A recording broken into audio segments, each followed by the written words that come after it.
Canada के शहर Victoria की गलियों में बारिश की बूंदें धीरे धीरे गिर रही थी और इसी बीच क्लब के अंदर तेज रोशनी और संगीत ने एक अलग ही दुनिया बना रखी थी। डांस फ्लोर्स पर संगीत की धुनों पर झूमते हुए लड़के लड़कियां हंसी खुशी डूबे हुए थे और उन सब के बीच कोने में आधे अंधेरे में यश एक मेज पर बैठा हुआ था। ऊंचा लंबा कद, चौड़ी काया, कसरती जिम और देखने में भला खूबसूरत। उसे देखकर किसी राजकुमार का आभास होता था। उसके सामने गिलास में शराब भरी हुई थी। वह एकटक नाचने लोगों को देखता रहा, जैसे किसी और दुनिया में खोया हो। नजरें सामने थी लेकिन दिमाग कहीं और उलझा हुआ था। उसके चेहरे पर खामोशी की एक अजीब शक्ति थी, जैसे अंदर कहीं तूफान भरा हो, लेकिन बाहर से वह संजीदा और पत्थर की तरह जमे हुए हावल में बैठा था। आज की रात उसकी इस क्लब में आखिरी रात थी। कल सुबह वह हमेशा के लिए शहर छोड़ने वाला था। कुछ पल बाद अचानक उसे अपने बराबर किसी की मौजूदगी का एहसास हुआ। उसने गर्दन मोड़ी और अगले ही पल उसका चेहरा बेजार हो उठा, क्योंकि उसके पास सोफिया आकर बैठ चुकी थी। सोफिया कई बार उसके करीब आने की कोशिश कर चुकी थी। उसके चेहरे पर हल्की सी मुस्कान और आंखों में अजीब सी चमक थी। वह धीरे से बोली, तो यश, शहर छोड़ने से पहले आखिरी जश्न यहाँ मना रहे हो? कम से कम अपने साथियों को तो याद कर लेते। यह तो नाइंसाफी है। यश ने गिलास होठों से लगाया, एक घुट लिया और ठंडे लहजे में बोला, सारी बातें फिलहाल रहने दो। तुम सिर्फ मुझे इतना बताओ, तुम आखिर मुझे ढूंढ कैसे लेती हो? या मेरा होना किसी को मालूम नहीं था? फिर तुम्हें कैसे पता चला? वह आंखें सिकोड़ कर उसे घूर रहा था। बस नहीं चल रहा था कि सामने बैठी इस लड़की का गला दबा दे, जो बिना वजह उसका सुकून बर्बाद करने आ पहुंची थी। सोफिया आंखें सिकोड़ते हुए अदा से मुस्कुराई और बोली, जिनसे चाहत की जाती है उन्हें ढूंढ ही लिया जाता है। तुम क्या करते हो, कहाँ रहते हो, किसके साथ उठते बैठते हो, सब मुझे पता चल जाता है। खैर, आज तुम यहाँ आखिरी रात बिता रहे हो और कल चले जाओगे, तो क्या ना आज मेरे साथ वक्त गुजार लो? मैं सारी ज़िंदगी तुम्हें याद रखना चाहती हूँ, तुम्हारे स्पर्श से तुम्हारी नज़दीक महसूस करना चाहती हूँ। एक मौका दे दो। अगर आज की रात मैंने तुम्हें अपनी कैदी ना बनाया तो मेरा नाम सोफिया नहीं। यश ने एक पल उसकी ओर देखा, फिर गहरी सांस लेकर सिर नकार में हिलाया। बेहतर होगा अपनी ये तमाम घटिया पेशकश किसी और के लिए संभाल कर रखो, क्योंकि मैं किसी की अमानत हूँ। सोफिया, और अमानत में खयानत नहीं की जाती। 10 साल से मैं उस अमानत की हिफाजत कर रहा हूँ। अब एक रात तुम्हारी इन उलझी हुई बातों में बहक कर गलती नहीं कर सकता। मेरी छोड़ो, तुम भी किसी की अमानत हो। अपने दिल को इतना आम मत करो कि वह हर किसी के लिए धड़कने लगे। तुम्हारी अपनी पहचान होनी चाहिए। तुम क्यों मेरे पीछे आ रही हो? तुम अच्छी तरह जानती हो तुम्हें मेरे पास कुछ नहीं मिलेगा। मैं एक ऐसा साया हूँ जिसके पीछे भागकर तुम्हें सिर्फ रुसवाई हासिल होगी और कुछ नहीं। सोफिया के चेहरे पर पल भर को तल्खी भरी। फिर उसने हल्की मुस्कान के साथ गिलास घुमाया और धीमी आवाज में बोली, मुझे कुछ भी नहीं चाहिए, मुझे सिर्फ तुमसे कुछ लम्हों का सुकून चाहिए।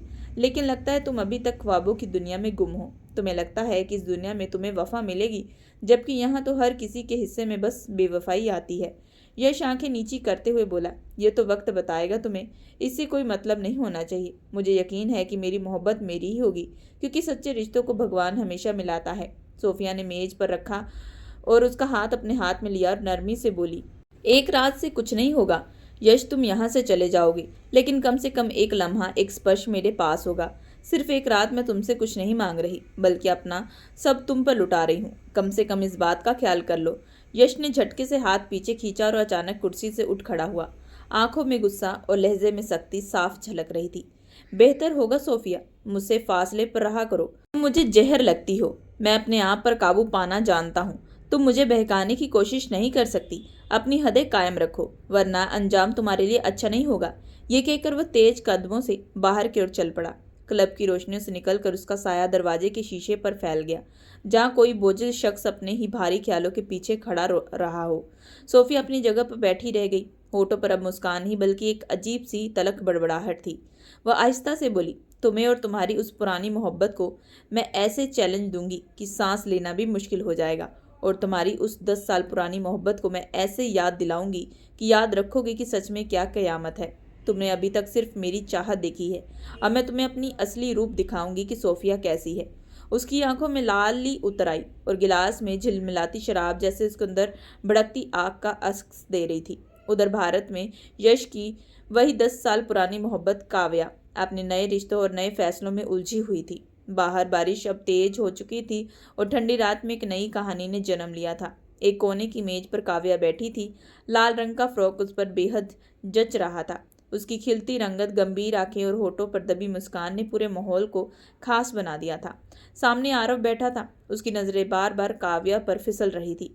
वह टटकती बांधे याद में समेट रहा था। कुछ पल बाद वह अपने आप को रोक न सका और धीरे से उसका हाथ थामते हुए बोला, मैं तुम्हें बता नहीं सकता कि इस वक्त मैं कैसा महसूस कर रहा हूँ। मैंने सपने में भी नहीं सोचा था कि इतनी हसीन लड़की मेरी गर्लफ्रेंड होगी। आज तुम बहुत खूबसूरत लग रही हो काव्या। मेरी सालगिरह के दिन तुमने खुशियों से सजा दिया है। मैं तुम्हारे सामने अपनी भावनाएं बयां नहीं कर सकता। मेरे पास शब्द खत्म हो गए हैं। काव्या ने नजरें उठाकर उसकी ओर देखा और हल्की मुस्कान के साथ बोली, शुक्रिया, अच्छा लगा तुम्हारे मुंह से ये सब सुनकर, लेकिन मुझे बहुत डर लग रहा है। जितना आसान ये सब नजर आ रहा है उतना आसान कुछ भी नहीं है। ये कहकर उसने अपना हाथ नरमी से छुड़ा लिया। सिर झुकाकर वह धीरे मगर बोझे हुए लहजे में बोली, अब अगर वह वापस आ जाए तो क्या है? मैं उनकी वजह से अपनी जिंदगी गंवा दूंगी। 10 साल हो गए हैं। मुझे अब अपनी जिंदगी खुद जीनी है। जो प्यार जताना नहीं जानते उनसे प्यार की उम्मीद रखना बेवकूफ़ी है। लेकिन ये सब इतना आसान नहीं। कहना आसान है, करना मुश्किल। आरव ने धीरे से फिर उसका हाथ थाम लिया और आंखों में गंभीरता से बोला, तुम बिल्कुल सही सोच रही हो और सबसे अच्छी बात यह है कि तुमने सही वक्त पर फैसला किया है। काव्या, ये तुम्हारी जिंदगी है। तुम जैसा चाहो गुजारो। यह तुम्हारा हक है और कोई और तुम्हारे लिए फैसला नहीं ले सकता। तुम अपनी मर्जी से जिंदगी जीने का हक रखती हो। यह तुम पर निर्भर होना चाहिए कि तुम अपनी जिंदगी में किसे चाहती हो। मैं तुम्हारे साथ हूँ। तुम्हें किसी के डर से अपनी खुशी नहीं छोड़नी चाहिए। अगर कोई तुम्हारे खिलाफ होगा तो मैं तुम्हारे साथ हूँ। काव्या ने नजरें झुका ली। उसके दिल में कई तूफान उठ रहे थे, होठ कांप रहे थे और धीरे से बोली, मगर आरव, तुम्हारा क्या करूं? तुम बहुत समझदार हो, जिम्मेदार हो। परिवार कभी राजी नहीं होंगे, सबको अपनी बातों से प्रभावित कर देंगे। उनकी उम्र भी मुझसे ज्यादा है, फिर हमारा क्या होगा? मैं बस इनके लिए डर रही हूँ। आरव ने उसके दोनों हाथ मजबूती से थाम लिए। उसकी आंखों में सच्चाई और भरोसे की चमक थी। इतना पैसा है ना, इतनी उम्र नहीं, इतनी सूझबूझ है, मगर मेरे पास एक चीज़ है जो और किसी के पास नहीं। वो है तुम्हारे लिए मेरा प्यार। यही प्यार तुम्हें सहारा देगा। तुम मुझ पर भरोसा कर सकती हो। मैं कभी तुम्हें अकेला नहीं छोड़ूंगा। हम दोनों हमेशा साथ खड़े रहेंगे। इसलिए अब डर छोड़ दो और डिनर एंजॉय करो। काव्या की आंखों में नमी झिलमिला उठी। वह जानती थी कि आरव सच कह रहा है, मगर हकीकत का बोझ उस पर भारी था।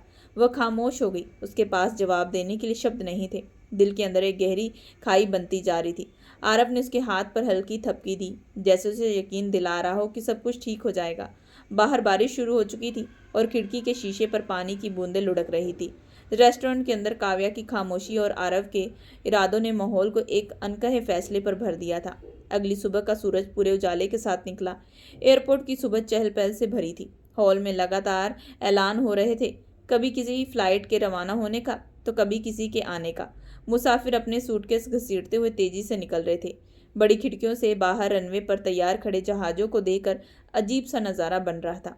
इसी भीड़ के बीच यश एक कुर्सी पर बैठा था। उसके पास बड़ा सा बैग रखा था और हाथ में पासपोर्ट था। चेहरे पर सुकून था, मगर आंखों में गंभीरता झलक रही थी। आज का दिन उसकी ज़िंदगी का नया मोड़ था। कनाडा का सारा कारोबार, सारी जिम्मेदारियां खत्म कर चुका था। अब वह सब कुछ भारत ले आया था। 10 साल उसने अपनों से दूर गुजारे थे। इन सालों की तकलीफें सिर्फ वही जानता था, मगर अब उसने तय कर लिया कि अपनों के बिना और नहीं रह सकता। वह अभी ख्यालों में गुम था कि उसके पास किसी की मौजूदगी का एहसास हुआ। उसने गर्दन घुमाई तो सामने सोफिया खड़ी थी। उसके चेहरे पर वही पुराना आत्मविश्वास, वही जिद साफ झलक रही थी। यश ने उसे देखते हुए धीरे से मुस्कुराया और मुंह दूसरी तरफ मोड़ लिया। घर से निकलते ही उसे अंदाजा हो गया था कि सोफिया जरूर आएगी, और वही हुआ। सोफिया पास खिसकते हुए धीमी आवाज में बोली, तुम मुझे छोड़कर हमेशा के लिए जा रहे हो। देखो, तुम बेवकूफ़ी कर रहे हो। भारत में तुम्हें क्या मिलेगा? यहाँ तुम्हारे पास सब कुछ है, गाड़ियाँ, घर, पैसा, नाम। तुम वहाँ जाकर क्या करोगे? और कम से कम मेरे बारे में सोच लो। जब तुम यहाँ नहीं होगे तो मैं कैसे जीऊँगी? उसकी बात अधूरी ही थी कि यश ने झटके से उसका हाथ हटा दिया। आंखों में सख्ती थी और लहजा ठंडा मगर गंभीर था। तुम कैसे जियोगी या नहीं सोफिया, ये मेरा मसला नहीं है। मैं पहले भी तुम्हें साफ कह चुका हूँ, मैं तुम में इंटरेस्टेड नहीं हूँ, और अगर दोबारा ऐसी कोई बात की तो मैं तुम्हें बता दूंगा कि तुम अपनी हदें पार कर रही हो। मैंने पहले दिन ही तुम्हें समझाया था कि हमारे बीच एक सीमा है जिसे तुम किसी भी कीमत पर पार नहीं कर सकती। वह रुका फिर और सख्त लहजे में बोला, मैं किसी और की जिम्मेदारी नहीं हूँ और विश्वास में धोखा नहीं किया जाता। अपने जज्बातों पर काबू रखो सोफिया। मैं वह आदमी नहीं हूँ जो किसी के आगे बहक जाए। मुझे खुद पर पूरा नियंत्रण है। बेहतर होगा अपनी हद में रहो, वरना मुझे सख्ती से पेश आना पड़ेगा। सोफिया के होठों पर हल्की मुस्कान आ गई। वो और झुक कर करीब हुई और धीमे से बोली, एक बात याद रखना यश, जो मेरा होता है मैं उसे किसी और का नहीं होने देती। वह भरोसा और वफादारी की बातें अपने पास रखो। तुम सोचते हो कि तुम बहुत बड़े हो, लेकिन जल्द ही तुम्हें पता चलेगा कि सच्चे प्यार में ठुकराया जाना कितना दर्द देता है। जब भारत जाकर तुम्हारे सामने सच खुलने लगेंगे, तब तुम्हें समझ में आएगा कि तुम्हारी ये मोहब्बत तुम्हें कैसे बदल चुकी है। आजकल कोई 10 साल तक इंतजार नहीं करता, हर कोई आगे बढ़ जाता है। तुम क्यों सोचते हो कि तुम्हारी काव्या ने भी आगे कदम नहीं बढ़ाया होगा? उसका लहजा अब शांत था। मैंने तुमसे ज्यादा कुछ नहीं चाहा था, सिर्फ एक रात की नजदीकी, लेकिन तुमने मुझे ठुकरा दिया। अब देखना सोफिया, तुम्हें चैन से जीने नहीं देगी। तुम्हारी प्यार, तुम्हारा भरोसा, सब कुछ मैं रोन डालूंगी। तुम मुझे अभी तक जानते नहीं हो। जब मैं बदले में उतरती हूँ तो पूरी दुनिया हिला देती हूँ। अब तुम मेरा वह रूप देखोगे जिसका तुमने सोचा भी नहीं होगा। वह शेरनी बनकर फुफकार रही थी। ये कहते हुए सोफिया अचानक खड़ी होगी। उसके कदमों की आहट हॉल में गूंज रही थी। जब तक वह भीड़ में गायब नहीं हुई, यश ने उसकी पीठ की तरफ एक पल के लिए देखा और फिर सर झटक कर आंखें बंद कर ली। वह बेकार चीजों पर ध्यान देना पसंद नहीं करता था। उसी वक्त लाउड स्पीकर पर ऐलान हुआ, बोर्डिंग गेट नंबर 5 ओपन। यश ने गहरी सांस ली, बैग उठाया और तेज कदमों से गेट की तरफ बढ़ गया। उसके चेहरे पर संजीदगी झलक रही थी, मगर दिल के किसी कोने में यह सवाल भी उभर रहा था कि क्या सोफिया के शब्द महज धमकी हैं या वाकई आने वाले दिनों में उसके लिए एक नई चुनौती है। उसे अंदाजा नहीं था कि यह सफ़र सिर्फ घर वापस नहीं, बल्कि जिंदगी के बड़े इम्तहानों की शुरुआत है। कोठी का कमरा दोपहर की हल्की धूप से चमक रहा था। खिड़की के पर्दे आधे खुले और रोशनी फर्श पर फैल रही थी। नरम सोफे पर लाल फ्रॉक और हाई हील जूते और कुछ कागजी थैले बिखरे पड़े थे। फर्श पर हल्की खुशबू थी। इन सब के बीच काव्या सोफे पर तिरछी होकर आंखें बंद किए गहरी नींद सो रही थी। उसके चेहरे पर हल्की लाली थी। कुछ ही लम्हों बाद कमरे का दरवाज़ा हल्की दस्तक के साथ खुला और उसकी मम्मी अंदर आई। अंदर आते ही उनका चेहरा सख्त हो गया। वह तेज कदमों से काव्या के पास पहुंची। आंखों में गुस्सा और चिंता दोनों झलक रहे थे। काव्या, जाग जाओ, बस बहुत हो गया तुम्हारा। ये तमाशा क्या है? तुमने कमरे का दिमाग ठीक रखा है? उनकी आवाज़ में सख्ती थी। काव्या धीरे धीरे आंखें खोलकर जरा होश में आई और झुंझलाकर बोली, मम्मी। लेकिन मम्मी ने उसका बाजू पकड़कर झकझोर दिया। मैंने तुम्हें मना किया था कि तुम ये हरकत नहीं करोगी। मैंने कहा था कि उस कॉलेज लड़के के साथ कहीं नहीं जाओगी। तुम्हें मेरी बात क्यों नहीं समझ में आती? ये सब तुम्हारे लिए इतना आसान क्यों लगता है? तुम्हारा रिश्ता यश से तय है। इस सब के बाद तुम उनके सामने किस तरह खड़ी होगी? तुम उसकी भरोसेमंद हो। तुम कैसे उसके भरोसे में धोखा कर सकती हो? काव्या तड़प कर बोली, बस कर दे मम्मी। मैं यश से प्यार नहीं करती। मुझे वह इंसान एक भी पसंद नहीं आया। यह बात आपको क्यों समझ में नहीं आती? बेवजह आप यश का नाम बार बार लेती रहती हैं। आखिर मुझे परेशान करके आपको क्या हासिल होता है? मम्मी की आंखों में चिंता और सख्ती दोनों झलक रही थी। मुझे तुम्हें देखकर डर लगता है, कहीं तुम कोई गलत कदम न उठा लो जिसका खामियाजा हम सबको भुगतना पड़े। घर की बदनामी पूरे परिवार के लिए होगी। अगर मुझे तुम्हारी तरफ से कोई उल्टी खबर मिली तो मैं तुम्हारे सारे रिश्ते खत्म कर दूंगी और अगर जरूरत पड़ी तो तुम्हारे पिता को भी छोड़कर चली जाऊंगी। मैं बदनामी नहीं चाहती, मैं तुम्हारी हिम्मत नहीं खोना चाहती। काव्या ने खफी से सर झुकाया, लेकिन पल भर आंखें उठाई और जिद्दी आवाज में बोली, मैं यश से प्यार नहीं करती मम्मी। मेरा दिल आरव के लिए है, वही मेरे लिए सब कुछ है। कल उसकी सालगिरह थी, इसलिए मैं वहां गई थी। मम्मी का चेहरा झुलझुलाहट से लाल हो गया। बहुत जल्द तुम्हें एहसास होगा कि प्यार में उलझना कितना खतरनाक होता है। फिर तुम सिवाय शर्मिंदगी के कुछ और नहीं मिलेगा। बेहतर होगा अकल से काम लो। काव्या के आंसू बेख्तियार बहने लगे। उसके होंठ कांप रहे थे। वो रोते हुए बोली, मैं आरव के साथ रहूंगी, उसके लिए मुझे अपनी जान ही क्यों न देनी पड़े। आप सुन ले, आपके लिए मामूली बात हो सकती है, लेकिन मेरे लिए नहीं। मम्मी ने हाथ उठाकर उसे देखते हुए कहा, बस खामोश हो जाओ। अगर कोठी की दीवारें भी तुम्हारी बातें सुन ले तो हम कहीं के नहीं रहेंगे। अपने हाल में रहम कहाओ। यह कहते हुए वह बाहर चली गई। काव्या घुट घुट कर रोती रही। रात की खामोशी कोठी में फैल गई। ऊंची दीवारें और लोहे के दरवाजे नींद में डूबे मकानों की सुरक्षा कर रहे थे। 12 बज चुके थे और चारों तरफ गहरा सुकून छाया हुआ था। आहिस्ता आहिस्ता कदमों के साथ कोठी में दाखिल हुआ। कमरे में अंधेरे में डूबे हुए बस दूर से एक बल्ब की हल्की रोशनी आंगन के मस्त सा रोशन कर रही थी। लाउंज में खड़े होकर उसने गहरी सांस ली। पूरे 10 साल बाद वह अपने घर वापस आया था। यह एहसास उसे अलग दुनिया से रूबरू करवा रहा था। कुछ पल वह अपनी जगह खड़ा रहा और अंदाज लगाने लगा अब उसका कमरा कौन सा है, लेकिन कुछ समझ न आने पर वह सीढ़ियों की तरफ बढ़ा। दिल की धड़कन तेज चल रही थी। अपने घर की दीवारें से अजीब सुकून दे रही थी। ऊपर पहुंचते ही पहला दरवाजा देखा और लम्हे भर की झिझक के बाद वह अंदर गया, लेकिन अगला लम्हा उसकी रूह खींच लेने वाला था। कमरे का मंजर देखकर उसके कदम वहीं थम गए। सामने काव्या खड़ी थी। बदन पर सिर्फ एक सफेद टॉवल लपेटे हुए वह अलमारी खोलकर कुछ कपड़े निकाल रही थी। यश डर गया। तभी काव्या की नजर उस पर पड़ी। अचानक अजनबी पुरुष को सामने देखकर वह डर गई और अगले पल उसके होठों से चीख निकली। यश ने घबराहट तेजी से आगे बढ़कर उसके मुंह पर हाथ रखा। शोर को दबाते हुए वह सख्त और धीरे से लहजे में बोला, शोर मत मचाओ। अगर किसी ने हमें यूं देख लिया तो बदनामी होगी। मैं अभी जा रहा हूँ, होश से काम लो। काव्या की आंखें फैल गई। वो उसे दूर धकेलने की कोशिश कर रही थी, मगर हाथापाई में टॉवल जमीन पर गिर चुका था। एक पल के लिए वह बेबस खड़ी रही। शर्म से मर जाना चाहती थी। वह फौरन पलटी। यश की नजरें झुक गई।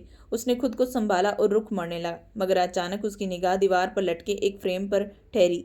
तस्वीर देखकर उसके शरीर में बिजली सी दौड़ गई। तस्वीर में 2 बच्चे शादी के लिबास में और पंडित साहब उनके बीच आशीर्वाद के लिए हाथ उठाए खड़े थे। यश का दिल जैसे थम गया। कमरे में जिस लड़की की हालत देख रहा था वह लड़की कोई और नहीं बल्कि उसकी पत्नी थी। काव्या वह बेख्तियार सरगोश करने लगी। पलक झपकते ही वह पलटा और उसके करीब आया। तब तक काव्या घबराहट में अपना टॉवल लपेट चुकी थी। वह कुछ कहती कि इससे पहले यश ने उसे मजबूती से अपने गले लगा लिया। काव्या के शरीर में सनसनी सी लहर दौड़ गई। सांसें रुक सी गई थी। उसके कान के करीब झुकते हुए बोला, मैं यश हूँ, तुम्हारा पति हूँ। घबराओ मत, तुम्हारा बदन तुम्हारे पति ने ही देखा है। काव्या पत्थर सी हो गई। उसके शब्दों ने कमरे की फिजा बदल दी थी। यश ने उसके माथे पर धीरे से एक प्यार भरा चुंबन दिया और मध्य लहजे में बोला, उम्मीद नहीं थी कि यूं अचानक पहली मुलाकात होगी। काव्या, तुम बहुत बदल गई हो, बहुत खूबसूरत हो। काव्या ने झटके से खुद को अलग किया। आंखों में नमी और गुस्से की चमक थी। वह कांपती हुई आवाज में बोली, कमरे से बाहर जाओ, अभी जाओ। जो भी हो सुबह बात होगी। इस वक्त ये सब मुमकिन नहीं। यश लम्हे भर के लिए उसे देखता रहा। उसके चेहरे पर नरम मुस्कान थी, जैसे बरसों की मोहब्बत अब उसे एक लम्हे से समेट लेना चाहता हो। मगर वह जानता था कि यह वक्त उसके लिए मुश्किल था। धीरे से सर झुकाकर धीरे आवाज में बोला, ठीक है, सुबह मिलते हैं। फिर एक आखिरी प्यार भरी नजर उस पर डालकर वह आहिस्ता कदमों से दरवाजे की तरफ बढ़ गया। दरवाजा बंद हुआ तो कमरा फिर खामोशी में डूब गया। मगर काव्या के दिल में तूफान भर चुका था। वह पगला कर बैठ गई। आंखों में आंसू बहने लगे। जहन में एक ही सवाल घूम रहा था, क्या वाकई ये मेरा पति है? सब कुछ एक ड्रामा था। पूरा कमरा काव्या की सिसकियों से गूंज रहा था। बाहर की रातदारी में यश के कदमों की आहट रात की खामोशी को चीरते हुए दूर जा रही थी। सुबह का सूरज हल्की रोशनी के साथ कोठी के बड़े डाइनिंग हॉल में फैल रहा था। हॉल में लंबी मेज पर चमकती प्लेटें, भाप उड़ाता पराठा, दही, अंडे और चाय के बर्तन सजे हुए थे। खानदान के सभी लोग अपने अपने स्थान में नाश्ता मशरू कर रहे थे। कुछ मध्यम बातें कर रहे थे, कुछ अखबार पलट रहे थे। माहौल सुकून था, लेकिन अगले ही पल एक भारी और आत्मवशी आवाज ने सबको चौंका दिया। नमस्ते सभी को। सबके हाथ रुक गए। निगाहें एक साथ उठी। यश खड़ा था, कदम आत्मविश्वासी और शांत। एक पल के लिए हॉल में खामोशी छा गई। फिर जैसे वक्त ने रफ्तार पकड़ी, चेहरे पर हैरत और खुशी का मिश्रण था। किसी को अंदाजा नहीं था कि वह यूं अचानक आ जाएगा। यह सबसे पहले अपनी दादी के पास गया, उनके झुर्रियों भरे माथे पर झुककर प्यार दिया और फिर उन्हें अपने मजबूत बाजुओं में भर लिया। दादी की आंखों में आंसू झलक आए। मेरा लाडला पोता, मेरा खानदान का वारिस, मेरा यश आ गया। यश ने उनके आंसू पोंछते हुए कहा, रात को आया था दादी, आप सो रही थी इसलिए जगाया नहीं। मैं नहीं चाहता कि आप परेशान हो। दादी ने गाल थपथपाते हुए कहा, हाय मेरे बच्चे, तुम हमें जगा देते, हम मर तो नहीं गए थे। मैं हमेशा तुम्हारे लिए जागती हूँ, पता नहीं कल नींद कैसे आ गई। यश ने उनका हाथ चूमकर कहा, अब आपको देखकर दिल मुकम्मल हुआ। आपकी सेहत भी पहले से बेहतर लग रही है। फिर वह अपने पिता के पास गया। उनके चेहरे पर कई जज्बात आए। अगले ही लम्हे वह अपने पिता को गले लगाकर फूट फूट कर रो पड़ा। यश ने उनके कंधे पर हाथ रखते हुए नरम मुस्कान में कहा, पापा मर्द बने, आपके कंधे पर रोना तो मेरा हक है। आप क्यों रो रहे हैं? पिता ने हल्का सा सिर झुकाकर मुस्कुराया, बेटा कभी कभी मर्द भी टूट जाते हैं। यश ने उनके कंधे थपथपाए और अपनी माँ के पास गया। माँ अपनी सिसकियों पर काबू नहीं कर पाई, उसे गले से लगाते हुए हिचकिचाने लगी। मेरे बच्चे, मेरी जान, कहाँ थे तुम? इतने दिन मुझे कितना परेशान किया तुमने। यश ने उनके आंसू साफ किए और नरम लहजे में बोला, माँ मैं ठीक हूँ, आपकी चिंता बेकार है। फिर उसने आगे बढ़कर अपने चाचा चाची से मुलाकात की। दोनों खुशी से उसके आंसू पोंछते उसे दुआएं दे रहे थे। दादी अचानक बोली, काव्या को बुलाओ, बोले कि उसका पति आ गया है। यश मुस्कुरा दिया, सोने दो उसे। दादी, मुझे पता है सुबह देर से उठती है, जबरदस्ती जगा दिया तो पूरा दिन चिड़चिड़ करती रहेगी। रात को सबसे पहले उसका सामना उसी से हुआ था। गलती से उसके कमरे में चला गया। उसने छुपाने की कोशिश नहीं की। डाइनिंग हॉल में बैठे सभी चौंके, लेकिन यश के चेहरे पर मासूमियत थी। वह अपनी माँ के पास कुर्सी पर बैठते हुए बोला, आज नाश्ता अपनी माँ के हाथ का करूंगा। खुशी खुशी माँ ने पराठा तोड़ा और उसकी प्लेट में रखा।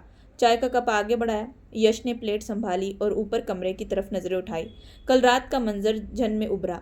काव्या की झिझक, उसकी खामोशी, फैला स्पर्श याद करके उसके पूरे वजूद में सरगोशी दौड़ गई। नाश्ते का मंजर खुशी आंसू और मोहब्बत के रंगों में रंग चुका था। कोठी बरसों बाद अपने असली वारिस की मौजूदगी से रोशन दिखाई दे रही थी। काव्या के कमरे में धूप पर्दों से हल्की छन कर रही थी। कमरे में बेतरती फैली थी। सोफे पर कपड़ों का ढेर, ड्रेसिंग टेबल पर खुले कॉस्मेटिक और बिस्तर पर बिखरी चादर उसकी बेचैनी बता रही थी। वह पूरी तरह असहज थी। काव्या तेजी से कमरे में टहल रही थी। कभी खिड़की के पास जाकर बाहर देखती तो कभी दोनों हाथों से सर थाम लेती। उसका दिल तेजी से धड़क रहा था। चंद लम्हों बाद उसने ड्रेसिंग टेबल से मोबाइल उठाया और कांपते हाथों से नंबर डायल किया। पहली घंटी पर ही दूसरी तरफ से कॉल रिसीव हो गई। हेलो आरव की नमी आवाज़ सुनकर काव्या के आंसू बह निकले। बहुत बड़ी समस्या हो गई है आरव, वो काव्या सिसकियों के बीच बोली। आरव तभी बोला, क्या हुआ? सब ठीक है ना? तुम रो क्यों रही हो? प्लीज शांत होकर बताओ। काव्या हिचके लेते हुए बोली, यश वापस आ गया है। अम्मी अभी आकर कह गई हैं कि इसी महीने उनकी विदाई होगी। वह कह रही हैं कि यश अब हमेशा के लिए यहाँ रहने वाला है। मुझे कुछ समझ में नहीं आ रहा कि मैं क्या करूँ। मेरे हाथ पैर फूल रहे हैं। आरव ने उसकी बात सुनी और उसको डर को महसूस किया। उसके मन में खौफ बैठ गया। जितनी ताकतवर वह नजर आता है, असल में उससे भी कई गुना ताकतवर है। अब उसका मुकाबला नहीं कर पाएंगे, लेकिन मैं तुम्हारे बिना नहीं रह सकता। काव्या रोते हुए फोन अपने कान में मौजूदगी से लगाकर बोली, फिर गहरी सांस लेकर कहा, देखो हमें अब समझदारी से कदम उठाना होगा। यश चाहे कनाडा में पला बड़ा हो, लेकिन वह निश्चित ही एक परंपरागत आदमी होगा। इज्जत और प्यार के मामलों में वह सीधे मुकाबले में नहीं आएगा। हमें उसी अंदाज में उसे रोकना होगा। काव्या कांपते लहजे में बोली, तो फिर हम क्या करें? आरव की आवाज़ नीची लेकिन सख्त थी। बुरा मत मानना काव्या, अभी मुझे जज मत करना। हकीकत ये है कि हमें उसे रोकने के लिए कदम उठाना होगा, ताकि वह कभी तुम्हें अपनी पत्नी ना मान सके। जब तुम मेरे बच्चे की माँ बनोगी तो यश तुम्हें स्वीकार नहीं कर पाएगा। काव्या के हाथ में फ़ोन काँप गया। वह घबराई और बोली, आरव ये क्या बातें हैं? क्या तुम पागल हो गए हो? आरव संजीदगी से बोला, कभी कभी मकसद हासिल करने के लिए जोखिम उठाना पड़ता है। मैं तुमसे बहुत प्यार करता हूँ। तुम्हारे बिना मैं जिंदा नहीं रह सकता। अगर हमें एक होना है तो ये करना जरूरी है। काव्या की आवाज़ लरज गई। मैं तुमसे प्यार करती हूँ आरव, लेकिन यह सब मुझे ठीक नहीं लगता। ये गुनाह जैसा है। आरव फौरन बोला, काव्या ये वक्त है जब हमें अपनी जिंदगी के लिए फैसला लेना है, वरना तुम यश के नाम से बन जाओगी और फिर कभी हमारा साथ मुमकिन नहीं होगा। काव्या खामोश हो गई। कमरे में उसकी सिसकियां और दिल की धड़कनें गूंज रही थी। आखिरकार उसने सर झुकाकर बेमुश्किल बोला, ठीक है। आरव ने सुकून भरी सांस ली। शुक्रिया काव्या, तुम कल दिन में मुझसे मिलो। मैं तमाम इंतजाम कर लूँगा। एक बार ये कदम उठा लिया फिर कोई भी हमें अलग नहीं कर सकेगा। काव्या सिर्फ 18 साल की थी। उस वक्त उसे कुछ समझ में नहीं आ रहा था। वह खतरनाक रास्ते पर चल रही थी। उसने कमजोर सी हाँ की और कॉल कट कर दी। फ़ोन उसके हाथ से फिसल कर बिस्तर पर गिर पड़ा। वह खुद भी बिस्तर पर बैठ गई और दोनों हाथों से चेहरा ढाँप कर फूट फूट कर रोने लगी। कमरे की खामोशी उसकी हिचकियों में डूब गई थी। दीवार पर लटकी तस्वीर में यश की मौजूदगी उसे एक अनजानी ताकत का एहसास करा रही थी, जैसे वह सब कुछ देख रहा हो। शाम ढल रही थी। कोठी के बड़े कमरे में हल्की हल्की रोशनी छनकर दाखिल हो रही थी। कमरे की दीवारों पर लटके फानुस और सुनहरे नक्श और निगार कमरे को सजावट दे रहे थे। भारी पर्दे हल्की हवा से हिल रहे थे। कालीन पर बड़े बड़े सोफे तरबीज देख रहे थे। उसकी सोफे पर दादी ऊंची पीठ से टेक लगाए बैठी थी। उनके बराबर में यश सुकून से टांग पर टांग रखे बैठा था। सामने पिताजी और चाचा मौजूद थे। काव्या जैसी कमरे में दाखिल हुई सबकी नजरें उस पर उठी। उसकी पहली निगाह यश पर गई, जो उसे देखकर मुस्कुरा रहा था। दिल की धड़कन बेकाबू हो गई, लेकिन उसने फौरन नजरें झुका ली। आहिस्ता कदमों से बढ़ती हुई वह दादी के पास जा बैठी और नरमी से बोली, जी दादी, आपने मुझे बुलाया?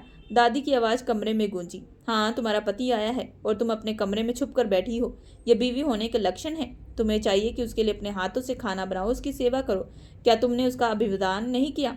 काव्या ने घबराकर सर झुकाया और आहिस्ता लहजे में बोली, दादी जी मैं पढ़ाई कर रही थी, इसलिए नहीं आ सकी। आप बताएं क्या काम है? मैं भी कर देती हूँ। दादी फौरन सख्ती से बोली, मुझसे क्या पूछ रही हो? यश से पूछो। काव्या का दिल जोर से धड़कने लगा। उसने हिम्मत जुटाई और यश पर एक नज़र डाली। वो मोहब्बत भरी निगाहों से उसे देख रहा था। नजरें मिलते ही काव्या घबरा गई और झुकी नजरों से बोली, कोई काम है तो आप मुझे बता दे। यश हल्की स्माइल के साथ बोला, काम नौकरानियों से करवाया जाता है काव्या। तुम मेरी पत्नी हो, मेरी राजकुमारी। तुमसे कुछ नहीं करवाना, बस इतना जरूर कहना चाहता हूँ, अपना कमरा छोड़ कम से कम बाहर सबके साथ बैठा करो। इंसान को कई बातें करनी होती हैं, तुम कमरे में छुपी रहती हो। काव्या ने बिना इच्छा के सर उठाया और हैरानी से उसकी तरफ देखा। सबके सामने वह ऐसे बातें कह देगा, इसकी उसकी कोई उम्मीद नहीं थी। शर्म से उसके गाल लाल हो गए, दिल कांपने लगा। दादी ने कड़क आवाज में कहा, बीवियों को इतना सिर नहीं चढ़ाना चाहिए। हद कर रहे हो तुम।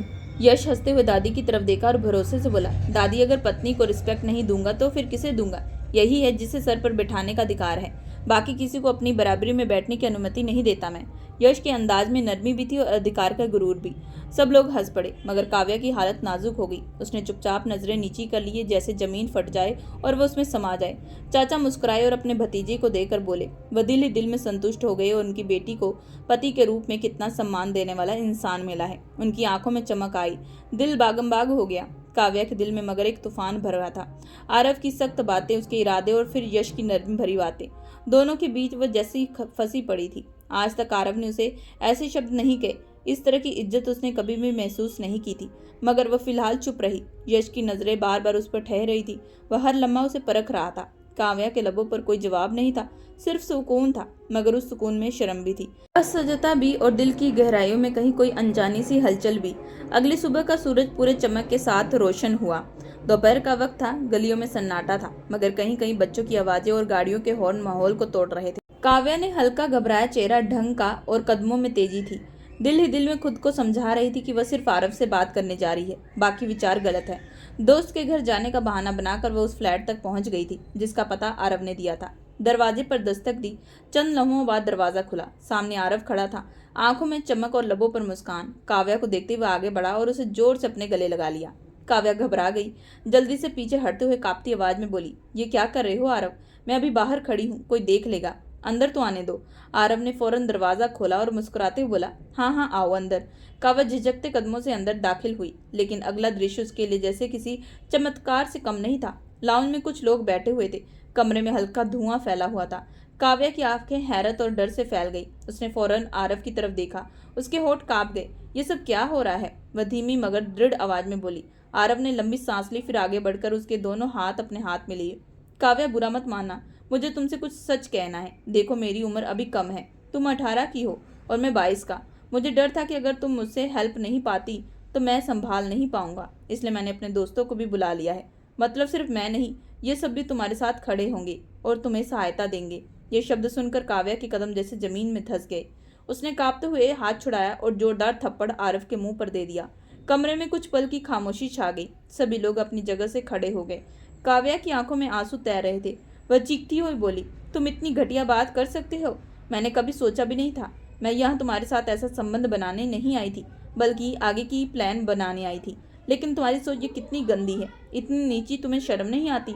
आरव ने हाथ बढ़ाने की कोशिश की, मगर काव्या पीछे हट गई। इतने में उसके एक दोस्त हंसते हुए बोला, यार आरव, तुम क्यों पागल बना रहे हो इसे? सच क्यों नहीं बताते? असल में तुम तो सिर्फ इसे मजे के लिए लाए हो। रिश्ता बनाओगे, खेल खत्म होगा और फिर छोड़ ही दोगे। ये तो योजना है ना तुम्हारी, फिर देर क्यों कर रहे हो? उठाओ और कमरे में ले चलते हैं। काव्या ने डर से आरव की तरफ देखा। ये क्या है? उसकी आवाज कांप रही थी। आरव ने घबरा कर जोर से कहा, चुप हो जाओ तुम लोग, ये सब बकवास है। काव्या, तुम मेरी बात पर यकीन करो। लेकिन काव्या के आंसू तेजी से बहने लगे। वो रोते हुए बोली, मैंने तुम पर विश्वास किया था, तुम्हें अपना प्यार कहा था, और तुम इतनी घटिया निकले कि अपने दोस्तों के साथ मिलकर मुझे तोड़ने की योजना बनाई। मैं तुमसे नफरत करती हूँ, बहुत नफरत। ये कहकर वह दरवाजे की तरफ दौड़ी ही उसके आंसू उसके चेहरे को भिगा रहे थे। कमरे में हंसी और चीखों की गूंज जैसे उसके कानों में गूंज रही थी। आरव भी पीछे भागा। रुको, मेरी बात सुनो काव्या प्लीज। मगर काव्या की रफ्तार तेज थी। सीढ़ियों पर उसके दौड़ते कदमों की आवाज गूंज रही थी। आंसू उसके चेहरे और नगाब को भिगो चुके थे। दिल में डर और गुस्सा दोनों एक साथ धड़क रहे थे। अभी वह पहले मंजिल पर पहुंची थी कि उसका आरव ने हाथ पकड़ा। उसी पकड़ इतनी सख्त थी जैसे वह किसी भी हालत में उसे जाने नहीं देना चाहता। काव्या ने हिचकिचाते हुए रोते हुए आवाज निकाली, मुझे छोड़ दो, मैं ये सब नहीं कर सकती, तुम पागल हो गए हो। आरव दांत भी चबाता हुआ बोला, ये सब झूठ है, सिर्फ मैं और तुम, हम दोनों मिलकर ही रिश्ता बनाएंगे, मैं वादा करता हूँ। काव्या गुस्से और डर से कांपती हुई बोली, मैं कोई गलत रिश्ता नहीं बनाऊंगी, मैं छोटी नहीं हूँ, प्यार के नाम पर यह गंदगी मुझे नहीं चाहिए। ये कहते उसने जोर से धक्का दिया और दौड़ने लगी, लेकिन आरव तेजी से आगे बढ़ा और फिर से उसका बाजू सख्ती से पकड़ लिया। उसकी आंखों में जुनून झलक रहा था। बस बहुत सुन लिया मैंने तुम्हारी, अब मेरे साथ अंदर चलो, वरना मुझे कोई भी बुरा नहीं कर सकता। काव्या बुरी तरह तड़प रही थी। उसकी चीखें और रोने की आवाज पूरे फ्लोर में गूंज रही थी। उसने हाथ छुड़ाने की कोशिश की, मगर आरव की पकड़ लोहे जैसे मजबूत थी। तभी पीछे से गहरी मर्दाना आवाज गूंजी, ये क्या हो रहा है, इसे तुरंत छोड़ो। काव्या और आरव दोनों एकदम पीछे मुड़े। सीढ़ियों के मुहाने पर खड़ा यश आंखों में सख्ती और चेहरे पर अधिकार के साथ पूरी शक्ल में मौजूद था। काव्या रोते हुए चिल्लाई, यश मुझे बचाओ, ये इंसान मेरी इज्जत को खराब करने जा रहा है। यश का नाम सुनते ही आरव की पकड़ ढीली हो गई। उसने काव्या का हाथ छोड़ दिया और डरते हुए यश की ओर देखा, लेकिन यश की तेज नजरें उस पर पड़ी तो वह पीछे हट गया और भागने लगा। काव्या तेजी से दौड़कर यश के गले लग गई। उसके कंधे पर सिर रखकर वह फुट फुट कर रोने लगी। यश ने नरमी से उसके आंसुओं से भीगे चेहरे को देखा और धीरे लहजे में बोला, बस राजकुमारी चुप हो जाओ, मैं आ गया हूँ, अब कोई तुम्हें हाथ नहीं लगा सकता। काव्या की भीगती परछाई नजर से ओझल हुई। यश ने गहरी सांस ली और उसके आंसू पोंछे। चलो घर चलते हैं। उसने कोई सवाल नहीं किया। काव्या कांपते कदमों से उसके साथ चल दी। दोनों गाड़ी में बैठे। शोरगुल की जगह अब गाड़ी में एक गहरी खामोशी थी। यश ने बोतल आगे बढ़ाई। ये लो पानी। काव्या के हाथ कांप रहे थे। वह बेमुश्किल बोतल पकड़कर एक घूंट पी रही थी। उसके होंठ कांप रहे थे, आंखें लाल भी थी। यश नरमी से बोला, क्या हुआ है काव्या, इतने आंसू क्यों बहा रही हो, कुछ हुआ है क्या? काव्या ने शर्म और टूटे दिल के साथ नजरें झुका ली। उसकी आवाज़ भारी और टूटी थी। मैं समझ नहीं पा रही कि क्या कहूँ। मैंने कभी सोचा भी नहीं था कि प्यार में इतनी नीचाई तक गिर जाऊंगी। मैंने सोचा था कि प्यार में कुर्बानी करनी पड़ती है, सब कुछ देना पड़ता है, लेकिन ये सब मुझे माफ़ कर दो यश। मैंने तुम्हारे भरोसे में विश्वास तोड़ा। यश ने एक पल के लिए गहरी खामोशी इख्तियार की, फिर नरमी से बोला, कोई बात नहीं, तुम कम उम्र की हो, इस उम्र में गलतियां होना स्वाभाविक है, लेकिन तुमने खुद को बचा लिया, यही सबसे बड़ी बात है। अब चुप हो जाओ। काव्या ने नम आंखों से उसे देखा। यश ने धीरे से उसके आंसू पोंछे। गाड़ी का इंजन स्टार्ट हुआ। सड़क पर पहियों की आवाज गूंजी। दोनों खामोशी में डूबे घर की तरफ रवाना हो गए। 2 दिन बाद रात का सन्नाटा कोठी के कमरों में गहरा हो गया। आसमान पर चांद पूरी तरह चमक के साथ था, लेकिन काव्या के कमरे में अंधेरा और घुटन का राज था। काव्या बिस्तर के कोने पर सिमटी सर घुटनों में रखकर बैठी थी। उसकी सांस तेज और उभर उभर कर आ रही थी और आंखें पूरे दिन की घटनाओं से भीगी हुई थी। कमरे में सिर्फ लैंप की हल्की रोशनी फैली हुई थी, जो उसकी कांपती सूरत को और ज्यादा उदास बना रही थी। अचानक मोबाइल की टोन बजी। खामोशी में वह आवाज और तेज लग रही थी। काव्या ने चौंक कर मोबाइल उठाया। स्क्रीन पर एक अनजान नंबर से मैसेज आया था।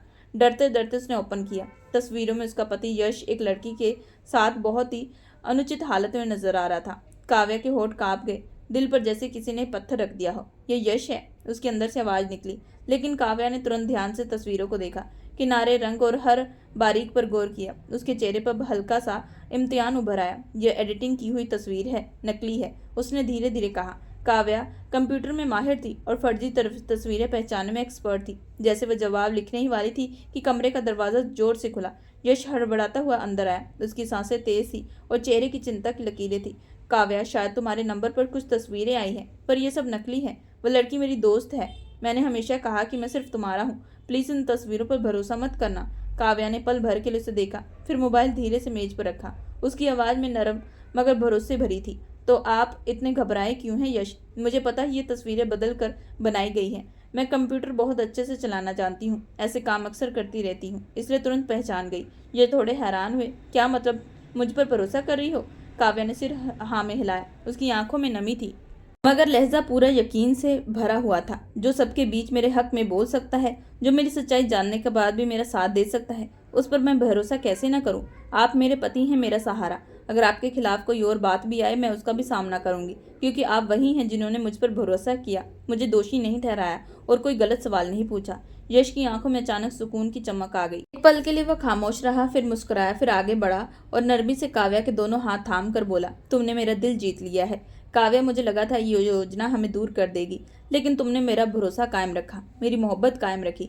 काव्या ने नजरें झुका ली। होठों पर हल्की कांपती मुस्कान उभरी।